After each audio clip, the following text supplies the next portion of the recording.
الخير. النهارده نعمل سابليه كيلو دقيق، 3 بيضات، نص سكر، نص زبده، بيكنج باودر وفانيليا. يلا نبتدي. اول حاجه هنحط البيض.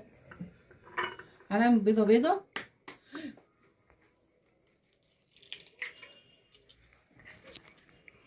احنا هنحط 3 بيضات.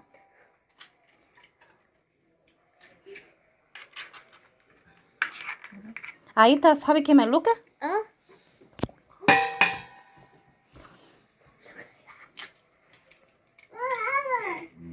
هنحط الاول 3 بيضات، بعد كده هنحط السكر. نحط كل السكر. ده سكر بودرة، كوبايه ونص سكر بودرة. هنضربهم بالمضرب كويس قوي، بعد كده نرجع.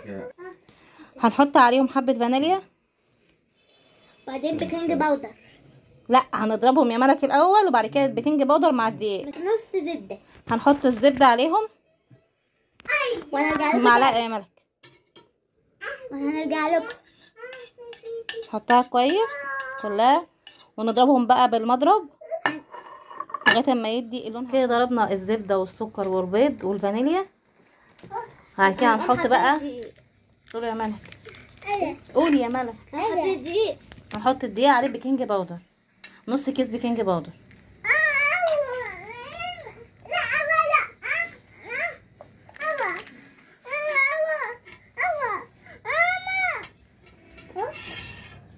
هنقلب بقى في الدقيق بيكنج باودر كويس، ونحطهم على الايه، على البيض والزبده والسكر. وانا هقلبهم تاني. نروح حاطين كله. ده كيلو الدقيق. هنروح حاطين كله ونقلبهم بقى كويس. ده بقى شكل العجينه النهائي. هنحطها، هنفردها. طب هاتي الاشكال اهي بقى. ده فكر قوي بس مش قوي، مش قوي يا عمية. مش قوي اهي. قايمه انا قايمه. احنا فردنا العجينه اهو، بالقطاعه بقى هنقطعها كده ونحطها في الصواني.